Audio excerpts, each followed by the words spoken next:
안녕하십니까, 레필입니다. 1월 11일 두산중공업 보도록 하겠습니다. 먼저 증시 보겠습니다. 코스피 0.02% 상승했고요. 코스닥 1% 가까이 하락했습니다. 오늘 증시 전체는 사실 상승 시작했다가 마지막으로 갈수록 크게 좋지 않은 움직임으로 마무리를 했고요. 코스닥 같은 경우는 역시나 1% 가까이 하락을 좀 했습니다. 그래서 수급 자체는 이제 기관 투자자는 계속해서 매도를 좀 하는 그런 모습이었고요. 외국인 투자자는 코스피에서는 4,800억 정도로 매수했지만 코스닥에서는 좀 매도를 하는 그런 움직임이 보였습니다. 계속해서 테마 위주로 좀 상승 하락이 좀 반복되는 움직임이고요.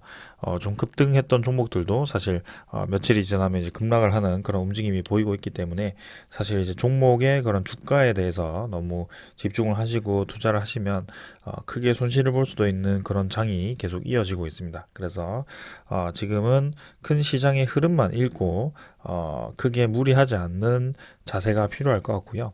네, 그만큼 이제 전체 시장도 분위기가 좋지 않기 때문에 지금은 이러한 흐름 자체가 지나가기를 기다리는 것이 좋을 것 같습니다. 자, 이제 이번 달이죠. 네, 이번 달 1월 이제 이틀 뒤면 옵션 만기일입니다. 그래서 내일부터 해가지고 옵션 만기일 전날이 될 텐데요. 이제 2022년 첫 옵션 만기일이기 때문에 또 이제 주가의 흐름 그리고 수급에 대해서 어떻게 움직이는지 그리고 이제 금리 인상에 대해서 이 수급 자체가 어떤 방향으로 가는지 좀 이제 볼 수 있을 법한 그런 날입니다. 그래서 내일이랑 이제 내일 모레 정도가 이제 어떻게 수급이 변하는지 좀 보면 될 것 같고요. 사실 올해 들어가지고 이 수급 자체는 굉장히 좋지 않았습니다. 그래서 코스피에 대해서 특히 투자자를 보시면은 일단 외국인 투자자는 계속해서 매수가 좀 들어오고 있습니다만 그 이외의 기관 투자자 같은 경우는 29일부터 해가지고 연일 매도를 좀 하는 모습입니다. 그래서 기관 투자자는 꾸준히 좀 나가는 모습이었는데요.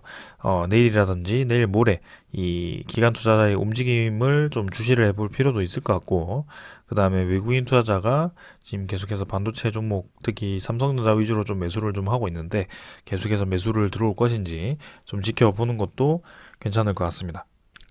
그래서 지금은 기관 투자자에 대해서 매도 물량이 언제 멈추는지 정도가 좀 주요할 것 같고요. 일봉을 보았을 때는 다시 한번 이제 바닥 라인 도달을 했습니다. 그래서 결국에는 2,900선까지 이 바닥 라인이 떨어졌고요.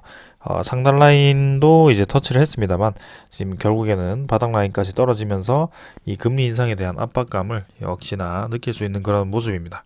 그래서 코스피 시장 자체가 좀 이제 하락 추세를 이겨내면서 좀 반등을 하는 듯 했습니다만 결국엔 다시 한번 이 경기에 대한 회복 기대감 그리고 그런 이제 이 기대감으로 인한 물가 상승률이 또 상승하면서 또 거기에 대해서 이 유동성 자금을 끌어들이는 금리 인상을 진행하는 그런 움직임이 또 지속되다 보니까 또 이렇게 주식이 떨어지는 모습이 보이고 있습니다. 그래서 이런 움직임은 사실 일시적이라고 생각을 좀 하고 있고요.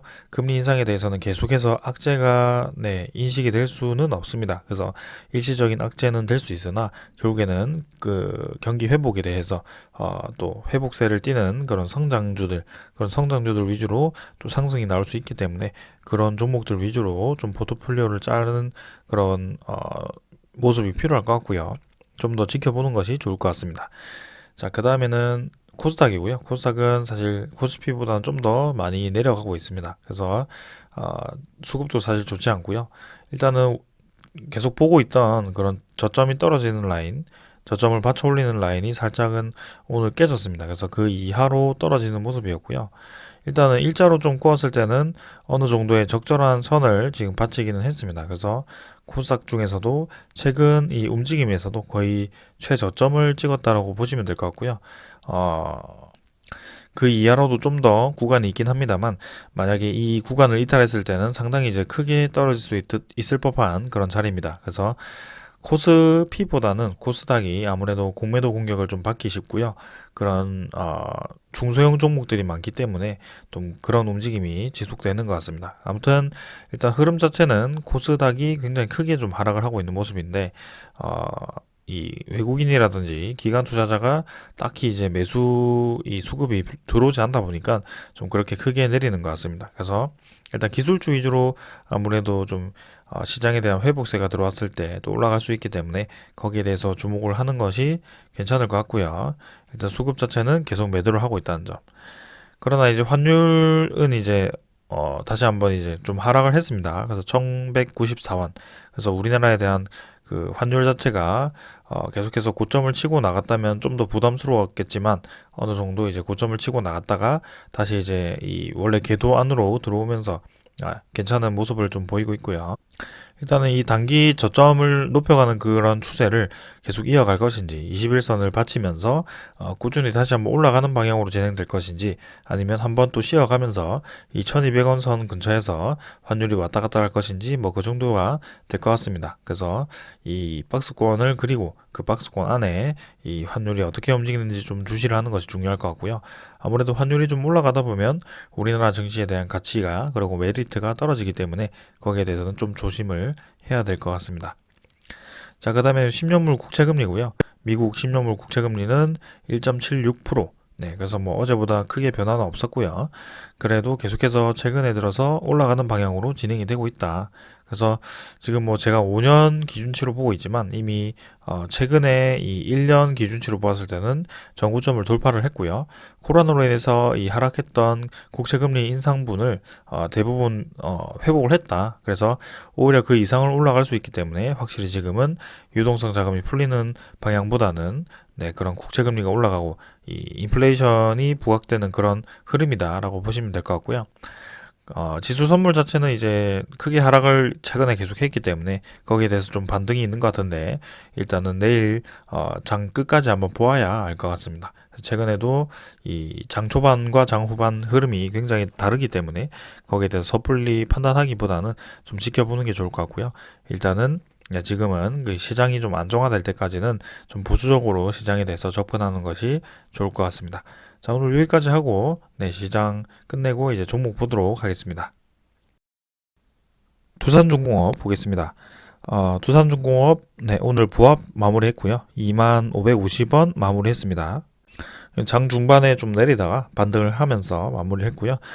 큰 코스피 흐름과 거의 비슷하게 움직인 것 같습니다. 그래서 시간의 거래는 뭐 크게 움직임이 없었고요. 1거래량 자체는 223만 주 정도로 뭐 어제보다 좀 반 정도 감소를 했고요. 뭐 크게 변화가 없는 그런 움직임이었습니다. 그래서 여전히 두산중공업 같은 경우는 주가에 대해서 크게 의미 있는 움직임이 나오지 않고 있고요. 이런 거래량 정도가 네, 분명히 말씀드리지만 1000만 주 이상, 2000만 주 이상은 터져줘야지 좀 의미 있는 거래량 이라고 좀 볼 수 있고요. 사실 지금 움직임을 보면은 어느 정도 세기형으로 좀 수렴을 하고 있습니다만 자, 여기서 어떤 방향으로 진행이 될지는 좀 더 지켜봐야 될 것 같습니다. 그래서 이 정도 한 다음 주 정도를 지켜봐야 될 것 같고요. 이제 목요일 정도에는 옵션 만기이기 때문에 그 움직임에 대해서 어떻게 움직일지, 계속해서 이 저점을 높여가는 방향으로 이어갈지, 그리고 계속 강조드리고 있는 2월 3일, 2월 4일, 2월 7일 정도에 대한 주가가 어떻게 형성이 될지에 대해서 좀 지켜보는 것이 중요할 것 같습니다. 자, 그래서 지금 단계에서는 사실 뭐 증시도 크게 의미가 없고요. 종목에 대해서도 이 두산중공업과 같은 흐름은 뭐 크게 중요한 흐름이 없습니다. 그래서 거래량 자체가 터질 때까지는 그냥 차트 자체는 뭐 그냥 지켜보시면 될 것 같고요. 우리가 주목할 것은 계속해서 이 저점 라인을 지켜주는지, 이 241선 라인을 지켜주는지, 그리고 이 고점 라인을 뚫어주는지, 뭐 그렇게 보시면 될 것 같습니다. 그래서 지금 굳이 따지자면 이제 이 아래에 있는 이 박스권을 이 형성을 좀 하고 있고요. 주요 지지 라인인 21,500원 정도를 계속해서 네, 저항을 받고 떨어지고 있습니다. 그래서 여기서 한번, 여기서 한번, 그리고 여기서 한번, 이번 여기서 이제 한번 뚫어줬었는데 또 여기서 두 번 정도 터치를 하면서 이제 총 5번 정도를 또 저항을 맞으면서 떨어졌던 구간입니다. 그래서 이 구간에서 다시 한번 21,500원 정도를 터치를 하면서 뚫어줄 것인지 아니면 다시 한번 저항을 맞아서 떨어질 것인지 뭐 그 정도가 중요할 것 같고요. 만약에 이제 올라갔을 때는 이런 큰 흐름을 그리면서 올라갔기 때문에 요 끝점이 이제 26,000원, 원래는 27,000원이었지만 권리락에 의해서 26,000원 정도가 되었고요. 26,000원 정도에서 더 올라갈 것인지 아니면 떨어질 것인지 뭐 그 정도만 주의를 해 주시면 될 것 같습니다. 그래서 제 생각에는 이제 전체적인 그림을 보았을 때 이런 241선과 주가가 어느 정도 수렴하기 위해서는 이런 이제 골이 파여야 된다라고 생각을 좀 하고 있고요. 네, 권리락 이후에 주가가 좀 상승한다라고 생각을 좀 했지만 지금은 증시 분위기가 썩 좋지 않기 때문에 일단 꾹꾹 눌러지고 있는 상태이긴 하지만 그래도 적어도 내려가지는 않고 있다라고 보시면 될 것 같고요. 그 다음에 1월 21일에는 신주인수권 상장이 되기 때문에 그 전후로 해서 뭔가 이제 주식에 대한 그런 움직임이 좀 있어야 된다. 근데 확실히 이제 두산중공업에 대해서 이 주가를 올리기 위한 명분은 확실히 있다. 뭐 그렇게 보시면 되겠습니다. 그래서 조금만 더 시간을 두고 지켜보는 게 좋을 것 같고요. 사실 차트상으로는 크게 뭐 주목할 만한 점은 없는 것 같습니다. 그래서 일단 오늘은 가볍게 넘어가도록 하고요. 네, 주봉, 월봉 마찬가지로 옆으로 잘 횡보하기 때문에 뭐 크게 많은 말씀 드리지 않고 넘어가겠습니다. 그 다음에 수급 자체는 기간 투자자 11,000주, 외국인 투자자가 22만 주 정도로 매수했고요. 기간 투자자는 이제 금융 투자, 그 다음에 뭐 나머지는 꼭 크게 매도하진 않았네요. 근데 대신에 연기금 투자자라든지 그런 투신 투자자가 그래도 매수로 전환을 해줬고요. 꾸준히 좀 매수를 하고 있다는 점이 눈에 띕니다. 그러고 이제 외국인 투자자도 매수 매도를 하루하루마다 좀 번갈아 가면서 진행을 하는데요. 여기서 매도를 하더라도 꾸준히 매도를 하기보다는 다시 한번 매수를 해주면서 네, 커버를 해주는 모습이고 이제 올해 처음 이제 옵션 만기일이 1월 13일이죠. 네, 그때 이제 진행이 되는데 그때 이 옵션 만기일 이후에 이런 연기금이라든지 외국인 투자자의 수급을 좀 주목을 해보는 것도 괜찮을 것 같습니다. 그 수급 자체가 좀 180도 변화할 수 있기 때문에 그런 옵션 만기일 자체는 좀 이런 수급 변화 정도만 좀 이해를 해주시면 될 것 같고요. 네, 지금은 사실 차트상으로는 수급상으로는 뭐 크게 더 볼 건 없습니다. 그래서 연기금 투자자가 꾸준히 매수를 해주고 있다는 점만 주목을 해주시면 될 것 같습니다. 자, 오늘 간단하게 보고요. 그 다음에 두산중공업에 대해서 공매도 잔고 한번 보겠습니다. 어제 공매도 잔고가 좀 작게 나오면서 좀 이상하게 네, 여러분들이 헷갈릴 수도 있었을 것 같은데요. 공매도 잔고는 일단 오늘 정상적으로 나왔습니다. 그래서 1364만 주 그죠? 이 정도가 나왔고요. 어제 이제 많이 이상한 게 나왔었는데 다시 수정이 되어서 어제는 1374만 주 정도가 되었습니다. 그래서 어제 더 늘었다가 오늘은 조금 다시 감소를 했던 그런 움직임이었고요. 최근 이틀 동안은 이 공매도 거래가 조금 이제 거래량보다는 많은 편으로 속하긴 합니다. 그래서 앞으로에 대해서 이 공매도 잔고가 어떻게 움직일지는 뭐 천천히 좀 지켜보면 될 것 같고요.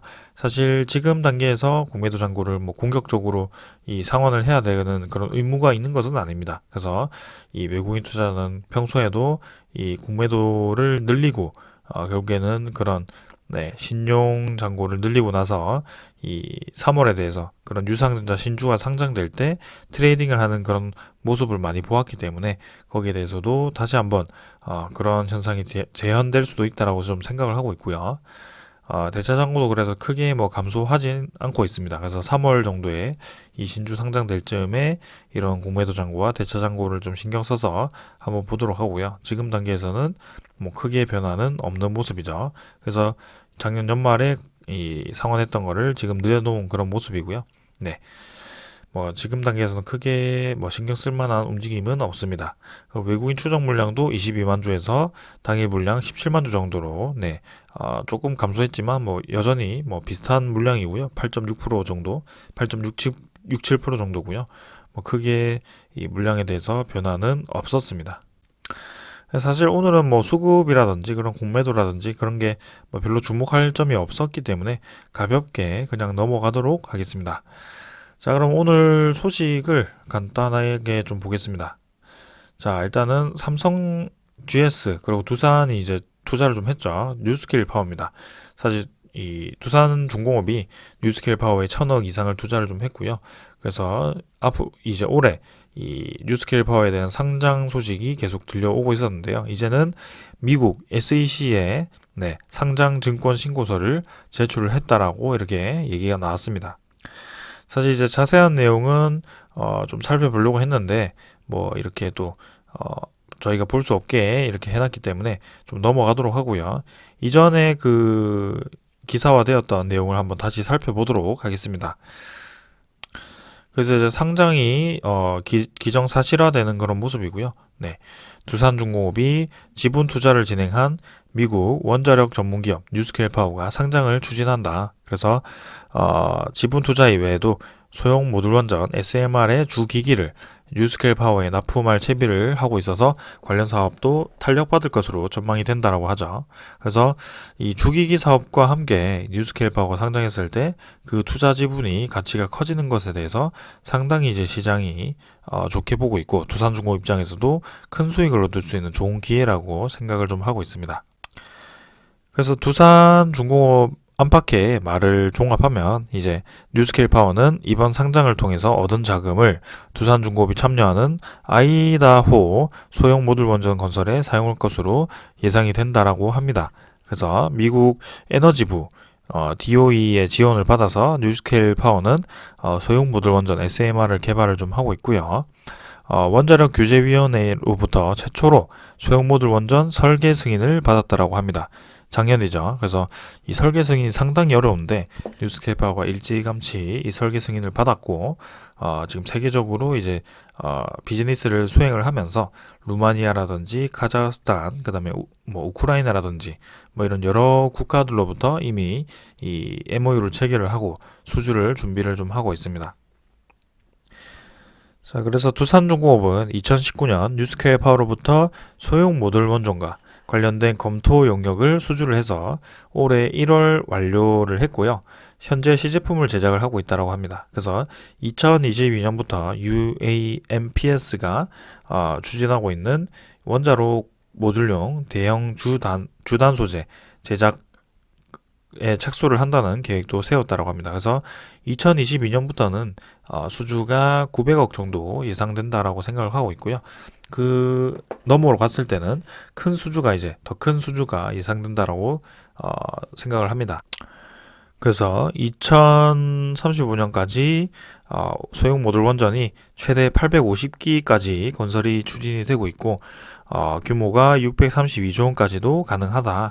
그래서 앞으로 15년 안에 약 1,000기 이상의 소형 모듈 원전이 새로 생기는 것이다라고 이해를 좀 하시면 될 것 같고요. 이렇게 유진투자증권연구원이 경제성 그리고 안전성 등을 확보해야 될 이슈는 많지만 두산중공업의 연평균 원전 수주 잔고는 앞으로 1조에서 1조 3천억 원씩 늘어날 것으로 예상이 된다라고 말했다라고 합니다. 그래서 이 원전 사업에 대해서 굉장히 긍정적으로 판단을 하고 있고요. 거기에 대해서 이 주가도 그에 맞게 좀 움직여야 되지 않을까라는 생각을 좀 하고 있습니다. 자, 그 다음에 뭐 이 정보는 다 보았고요. 그래서 그만큼 뉴스케일 파워에 대해서 협력을 강화하고 있고 거기에 대해서 두산중공업이 긴밀히 협력을 좀 진행을 하고 있고 이 뉴스케일 파워가 이 상장되는 것 자체만으로도 두산중공업 입장에서 아주 크게 의미가 있다라고 보시면 될 것 같습니다.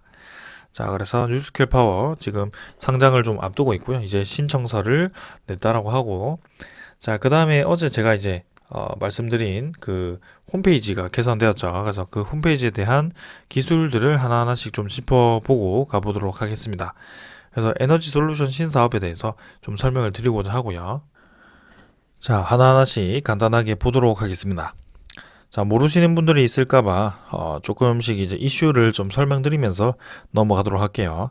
자, 해상풍력, 먼저 해상풍력이죠. 그래서 국내 유일의 상업용 해상풍력 실적 보유 기업으로 풍력 발전 단지의 입지 선정과 그다음에 검토, 풍황 분석 등 사업 타당성 검토 등의 사업 개발 단계부터 기자재, EPC 등 ONM이죠. 서비스 영역까지 뭐 풍력 발전 사업 전 분야에 걸쳐서 고객별 맞춤 솔루션을 제공하는 종합 솔루션 기업입니다. 일단 뭐 내용 봤을 때는 사실 뭐 일반인들이 이 글을 보았을 때는 뭐 크게 이해하기가 좀 어려울 거라고 봅니다. 그래서 쉽게 말씀을 드리자면, 네, 지금 보이시는 이 블레이드 있죠? 이 블레이드를 이제 두산중공업이 좀, 이 국내 첨단 소재 기업과 좀 개발을 진행을 했습니다. 그래서, 이게 5.5메가와트, 8메가와트 이런 식으로 좀 진행이 되는데요. 5.5메가와트는 뭐 제주도라든지 그런 쪽에 이제 이미 실증 사업으로 추진이 되어서 이미 실증을 하고 설치를 좀 진행을 했고요. 이게 이제 8메가와트로 추진이 됩니다. 그래서 사실상 유럽의 그런 강국들은 8메가와트 이상을 이미 개발을 한 상황인데 유럽들은 이제 8메가와트를 설치를 하고 그다음에 12메가와트를 개발을 하고 있는 상황이지만 우리나라 같은 경우는 8메가와트를 좀 이제 뒤늦게 개발하는 뭐 그런 상황입니다. 그래서 우리나라 시장에서 사실 뭐 풍력이 그렇게 뭐 뜨지도 않았고 우리나라 자체에서 바람이 막 크게 많이 부는 그런 지역이 제주도 이외에는 뭐 크게 없죠. 그래서 뭐 검토가 많이 되지 않았지만 이번 정부 들어서 풍력 발전이 많이 검토가 되었고 거기에 대해서 이제 8메가와트에 대해서 좀 이제 검토를 하게 되는 그런 모습이 있었습니다. 그래서 지금 이제 이런 블레이드 100m 정도입니다. 이 길이가 100m 정도가 되는데 이런 8메가와트급 개발을 위해서 100m가 넘는 그런 블레이드를 이제 실증 사업을 진행했고요.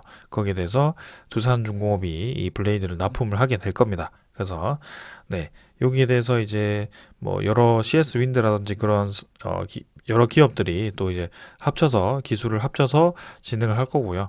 이제는 내년이죠. 내년 정도에 8메가와트급을 실증 사업을 추진하고 네, 설치를 진행할 것으로 보입니다. 그래서 제주도 한림 사업 단지인가요? 거기서 이제 추가로 증설을 진행하고 8메가와트급을 몇 개였죠? 한 9개 정도인가 추가로 증설을 해서 72메가와트급을 네, 추가로 이 검증을 한다라고 제가 들었었습니다. 그래서 지금 해상풍력 그렇게 진행을 좀 하고 있고요. 우리나라 시장뿐만이 아니고 이제 해외 시장까지도 좀 경쟁력 있게 진출을 한다라는 그런 목표를 가지고 있지만 아직까지는 뭐 거기까지 모르겠고 우리나라 국내 시장이 이제 좀 활성화가 되었기 때문에 거기에 대해서 수혜를 받을 수 있는 뭐 그 정도라고 보시면 될 것 같습니다. 자, 그 다음에는 이제 가스터빈이고요. 가스터빈도 상당히 이제 관심을 많이 받고 있습니다. 어, 일단 가스터빈 하면은 네, 가스 터빈은 이제 터빈입니다. 말 그대로 터빈이고요. 가스를 이용해서 이 터빈을 돌려서 발전을 이용하는 그러니까 이 동력을 이용해서 돌아가는 그 회전력을 이용해서 전기를 생산하는 그런 중요한 부품이 되게 되고요. 여러 발전소에 쓰이게 되죠. 그래서 가스를 이용하는 발전소에는 거의 100%이 터빈이 들어가게 됩니다. 가스 터빈. 근데 이때까지는 이제 이 가스터빈을 해외를 거의 100% 사용을 했습니다. 그래서 GE라든지 아니면 뭐 히타치 뭐 이런 쪽인가요? 네, 그래서 독일사, 미국사, 그다음에 일본사 이런 식으로 해서 총 4개 정도가 있는데 이제 국내 유일 이 두산중공업이 또 가스터빈을 개발을 하게 되면서 또 이렇게 5대 가스터빈 개발사로 진입을 할 수 있다라는 얘기가 좀 나오고 있습니다. 그래서 2023년에 김포열 병합발전소에 이제 이 가스터빈을 실증을 추진을 할 거고요.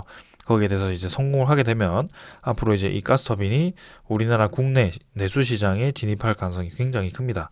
그래서 앞으로 이제 향후 한 20년간, 20, 30년간 이 두산중공업이 내수 시장으로 좀 투입할 수 있는 가스터빈이 100기 이상이 되는 그런 아주 큰 시장이 될 수 있고요. 그 다음에 2027년까지인가요? 네, 그때까지 이제 수소 가스터빈을 또 개발을 하고 있습니다. 그래서 이 가스터빈은 이제 뭐 LNG라든지 아니면 일반 뭐 그런 가스를 연소를 시켜서 좀 돌리는 상황이지만 이제 수소를 이용해서 가스터빈을 돌리는 그런 상황을 좀 이제 개발을 하고 있는 거죠. 그래서 이 수소 가스터빈에 대해서는 사실 전 세계적으로 아직까지는 개발된 기업은 없고요. 그 해외 선진 그 4개 기업들도 사실 수소 가스터빈에 대해서 2028년까지 개발을 한다라고 했지만 지금 단계에서는 이제 두산중공업이 좀 도전적으로 2027년까지 개발을 한다라고 합니다. 아무튼 이런 식으로 이미 가스터빈에 대해서 라인업이 좀 완성화되어 있고요. 거기에 대해서 네, 우리나라 내부적으로 이제 내수 시장이 어떻게 형성되는지 좀 주목을 해볼 필요도 있을 것 같습니다. 그래서 가스터빈도 상당히 이제 중요한 부분, 이번에 유상증자 중에 3천억 정도가 이제 수소 가스터빈 이쪽으로 쓰이기 때문에 또 주목해 볼 만한 사업입니다. 자, 그 다음에 사실상 두산중공업에서 올해 2022년에 가장 핫할 수밖에 없는, 가장 관심을 많이 받을 수밖에 없는, 그리고 가장 현실화되어 있는 신사업 중에 하나가 소형 모듈 원전이 아닌가, SMR이 아닌가라는 생각을 좀 하고 있습니다. 그래서 이미 여기 홈페이지에 나와 있듯이 국내, 그 다음에 미국 뉴스킬 원전, 그 다음에 기타 소형 모듈 원전 해가지고 세 가지로 분류를 좀 해놨습니다. 그래서 먼저 이제 국내 스마트 원전을 먼저 보시게 되면, 자, 이미 한국과 사우디 공동으로 개발한 스마트 원전의 주요 기기 설계 업무에 참여 중이고, 스마트 원전 핵심 기자재를 공급할 예정입니다라고 얘기가 되어 있습니다. 그래서 이 한국형 스마트 이 SMR이 한국과 사우디가 공동으로 이 개발한 SMR이다라는 것이 나와 있고요. 사실상 지금 최근에 부각되고 있는 SMR에 대한 고객들은 미국의 아이다호주 6개 정도, 그 다음에 루마니아 쪽에 12개 정도, 그 다음에 뭐 카자흐스탄, 우크라이나, 아니면 뭐 영국, 뭐 이런 쪽 여러 가지 국가들이 좀 있는데요.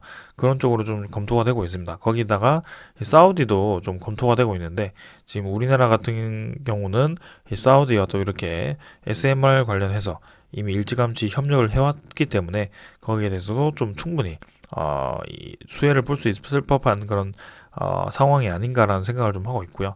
자, 그래서 이 국내의 원전은 이렇게 사우디와 공동 개발한 이 스마트 원전 모델이 진행이 좀 되고 있다라고 보시면 되겠습니다. 자, 그 다음에는 이제 미국 뉴스케일 파워, 네, 원전이고요. 아까도 뭐 처음 기사로 말씀드렸듯이 이미 상장이 좀 예정입니다. 미국의 나스닥 상장 예정이고요. 그만큼 이제 두산중공업이 크게 지분도 투자를 좀 했고, 거기에 대해서 주기기, 두산중공업에 대한 주기기를 높게 평가를 해서, 네, 그 지분만큼 또 이제 선제적으로 계약을 좀 해놓은 상태입니다. 그래서 이미 이제 2022년에는 900억 정도로 예상을 좀 하고 있고, 2023년부터 해가지고는 네, 3조가량을 벌써 이제 따놓은 당상이라고 합니다. 그래서 매년 이제 수천억 정도의 이 원전 수주가 있을 예정이고요. 아까 유안타 증권 그 연구원에 의하면 원전에 대한 수주가 전체적으로 합쳤을 때 1조 이상의 이 수주가 예상이 된다라고 예상을 그렇게 보고서도 냈기 때문에 충분히 지금 관심을 받을 수밖에 없다. 뭐 그렇게 생각하시면 되겠습니다. 그래서 이 뉴스킬 파워가 경수로를 이용한 SMR이죠. 그래서 SMR 중에서도 사실 여러 모델이 있습니다. 뭐 나트륨을 이용한 그 테라 파워, 이거는 이제 빌 게이츠가 투자를 하고 있는 기업이고요. 지금 이제 경수로 물을 이용한 이 SMR은 뉴스킬 파워 쪽에서 하고 있고, 그 다음에 이제 고온가스를 이용한 고온가스가 맞나요? 머시기가 있었는데 제가 이름이 기억이 안 나는데 엑스에너지 쪽에서도 진행을 하고 있는 것이 있습니다. 근데 엑스에너지 쪽은 이제 두산중공업과 또 설계를 같이 네, 진행을 좀 하고 있고요. 괜찮게 지금 두산중공업이 여러 분야로 진입을 하고 있다. 우리나라 국내도 진행하고 엑스에너지와도 진행을 하고, 그 다음에 이 SMR, 그죠? 뉴스케일 파워 SMR도 같이 진행을 좀 하고 있다. 그래서 전략적 파트너십을 잘 구축을 해서 지금 진행을 하고 있다라고 보시면 될 것 같고요. 그만큼 SMR 시장이 사실 대형 원전보다도 크게 다가올 수도 있다라고 보여집니다. 자, 그 다음에 이제 수소에너지고요. 수소에너지는 여러분들 네, 아실지 모르겠지만 아까 수소 가스터빈 얘기도 좀 드렸고요. 그 다음에 최근에 이제 이미 수소에너지에 대해서 진행을 하고 있는 거 네, 수소 에카 플랜트입니다. 네, 수소 에카 플랜트고요. 이 수소 에카 플랜트는 이제 수소를 생산하는 그런 플랜트고요. 그린 수소라고 해서 이산화탄소가 하나도 발생하지 않는 그런 수소를 만들 수도 있지만, 사실 이 두산중공업이 진행하고 있는 이 수소 에카 플랜트는 블루 수소입니다. 블루 수소라는 것은 이산화탄소가 어느 정도 적절하게 생기는 거고요. 근데 뭐 크게 영향을 줄 정도는 아니라는 거죠. 그래서 뭐 블루 수소 에카 플랜트도 괜찮고요. 지금 두산중공업이 또 수소 이 경제를, 우리나라 수소 경제를 활성화시키기 위해서 준비를 좀 하고 있다라고 보시면 되겠습니다. 자, 그래서 두산중공업은 새로운 에너지원으로 주목받고 있는 수소 에너지 사업에 진출을 해서 수소 생산부터 수소 저장 및 그다음에 운송, 수소 활용에 이르기까지 수소 밸류체인을 전반적으로 이제 참여를 하고 있다라고 보시면 되겠습니다. 그래서 여기도 나오지만 블루 수소, 그린 수소, 원자력 수소가 있는데요. 아까 이 그린 수소와 블루 수소는 말씀드렸지만 원자력 수소에 대해서는 말씀드리지 않았습니다. 그래서 원자력 발전을 통해서 또 수소를 생산할 수 있는 그런 이 기술을 또 개발을 하고 있고, 이거는 이제 두산 그룹 차원에서 MOU 체결을 해서 지금 두산이 좀 맡고 있는 것으로 알고 있습니다. 그 다음에 이제 블루 수소는 탄소 포집을 해서 CCUS인가요? 네, 그 탄소 포집 기술을 이용해서 어느 정도 이제 이산화탄소가 덜 발생하는, 그러니까 CO2를 포집해서 이산화탄소를 좀 덜 발생시키는 그런 방향으로 진행을 하는 거고요. 그다음 그린 수소는 아예 이제 재생에너지를 통해서 수소를 전기 반응을 통해서 수소를 생산하는, 그러니까 공해 물질이 하나도 발생하지 않는 그런 수소, 순수 수소를 이제 생산하는 그런 방법입니다. 그래서 크게 이제 원자력 수소, 그린 수소, 블루 수소 이렇게 세 가지를 생산을 하게 되고요. 블루 수소 같은 경우는 액체 수소로 이제 이렇게 생산이 되는 거죠. 그래서 앞으로 이제 수소 경제가 활성화가 되었을 때 그 수소 수출을 하거나 수소 수입을 하거나 수소 운반 입장에서 사실 수소라는 것은 기체이기 때문에 액화로 진행을 해서, 그리고 수소를 대량으로 운반하기 위해서는 상당히 그런 기술이 많이 필요합니다. 운반 기술이 필요하기 때문에 거기에 대해서 두산중공업이 좀 솔루션을 제공할 수 있는 그런 움직임도 좀 마련해 주지 않을까라는 생각이고요. 거기에 대해서 수소 터빈까지 이렇게 얘기가 나오고 있습니다. 그래서 지금은 그룹 차원에서 수소 생산뿐만이 아니고 유통, 그 다음에 수소를 이용한 드론, 수소 로봇, 뭐 그런 그 다음에 수소를 이용해서 전기를 생산하는 두산 퓨얼셀, 수소 연료 전지 등 그런 식의 또 수소 전반적인 투자를 좀 진행을 하고 있습니다. 그래서 확실히 좀 기대가 되는 그런 사업이고요. 네. 두산중공업도 주를 이루어서 그렇게 진행을 좀 하고 있다라고 보시면 되겠습니다. 그 다음에 이제 ESS고요. ESS는 이제 대량 그 대용량 에너지 저장 장치라고 보시면 되겠습니다. 그래서 에너지 저장 장치지만 이제 대용량으로 에너지를 저장하는 장치라고 보시면 될 것 같고요. 신재생 발전원에서 생산된 전력 또는 기존 전력망의 전력 배터리에 저장 후에 필요시 방전하는 기술이라고 합니다. 그래서 신재생 에너지가 아무래도 단점이 필요할 때 그 폭발적으로 에너지를 낼 수 있는 방법이 없고, 불필요할 때는 또 멈춰야 되는 그런 상황이 있는데, 근데 그거를 이제 에너지를 축적해서 계속해서 저장을 좀 해오다가 그거를 이제 댐을 만드는 것이죠. 그래서 여러분들 이제 물을 사실 저장할 때도 댐을 이용해서 저장을 합니다. 그래서 호수를 만들어서 그 호수에서 물을 끌어다가 이제 우리가 쓰는 그런 상황인데요. 만약에 댐이 없다면 이제 물이 다 이제 흘러가 버려가지고 이런 물을 많이 끌어다 쓸 수 있는 그런 댐이 없을 겁니다. 근데 마찬가지로 에너지도 지금 한 번에 이제 댐 역할을 하는 ESS를 이용해서 좀 모아뒀다가 이제 필요할 때 많이 쓰고 필요 없을 때는 많이 저장해두는 그런 시스템을 좀 이제 두산중공업에서 또 이렇게 솔루션을 제공을 해줄 수 있는 그런 모습이고요. 이번에 이제 ESS를 이제 호주에서 또 이제 두 번째 수주를 하면서 1,000억 이상의 수주를 하면서 또 좋은 모습을 보였습니다. 그래서 이제 호주와 이 미국 쪽에서 ESS 시장을 중심으로 해서 해외 사업에 역량을 집중할 계획이고요. 사실 우리나라 입장에서도 ESS를 보급할 필요는 분명히 있을 거라고 보고 있습니다. 그래서 ESS 사업도 심심치 않게 지금 잘 진행이 되고 있다 라고 보시면 되겠습니다. 그래서 지금 에너지 솔루션 신사업 해가지고 지금 에너지가 상당히 이제 2022년부터 해가지고 굉장히 중요하게 되었습니다. 뭐 유럽 국가들 보시다시피 천연가스 뭐 막아버리니까 이제 그런 에너지가 안보 입장에서도 굉장히 위협이 되는 그런 무기가 될 수 있다라고 보시면 될 것 같고요. 그래서 그만큼 에너지에 대한 우리 수요가 늘었고 거기에 대해서 중요도가 상당히 높아졌다. 이제는 생활에 바로 이제 직결되는 이제 삶의 그간 목숨과 직결되는 그런 필요한 필수적인 에너지원이다라고 보시면 될 것 같고요. 네, 필수 요소다라고 보시면 될 것 같고 그만큼 에너지에 대한 기업도 관심을 많이 받고 그다음에 지구 온난화를 막을 수 있는 그런 친환경 에너지원이 많이 필요하다라고 보시면 되겠습니다. 그래서 그 친환경 에너지원이 사실 ESS, 수소에너지, 소형 모듈 원전, 가스터빈, 해상풍력 모두 해당된다라고 볼 수 있을 것 같습니다. 사실 가스터빈 같은 경우는 가스에 따라 좀 다르기도 하고요. 소형 모듈 원전 같은 경우는 뭐 원전 뭐 폐기물이죠. 폐기물에 대해서 좀 그럴 수도 있지만 사실 지구 온난화 입장에서는 그런 온실가스를 배출하지 않는 이 기술에 해당됩니다. 그래서 상당히 두산중공업이 이 기술에 대해서 상당히 많이 신경을 쓰고 있고 그 비전에 대해서 정확한 방향을 가지고 지금 기술을 진행을 좀 하고 있다라고 보시면 되겠습니다. 그 다음에 이제 뭐 플랜트 기자재 서비스 사업, 플랜트 EPC 건설 사업, 소재 제작 작업 뭐 이런 것들은 이제 대형 원전이라든지 아니면 플랜트 EPC 특히 이제 이집트 원전에 대해서 2차 시공축을 이제 맡게 되었는데 그 플랜트 EPC가 또 이제 두산중공업에서 솔루션을 제공할 수 있다. 그래서 두산중공업과 현대건설이 이제 두산중공업이 45% 정도를 차지했는데요. 그 이집트 EPC가 또 2조에서 3조까지 예상되는 만큼 큰 수익을 얻을 수 있을 거라고 생각합니다.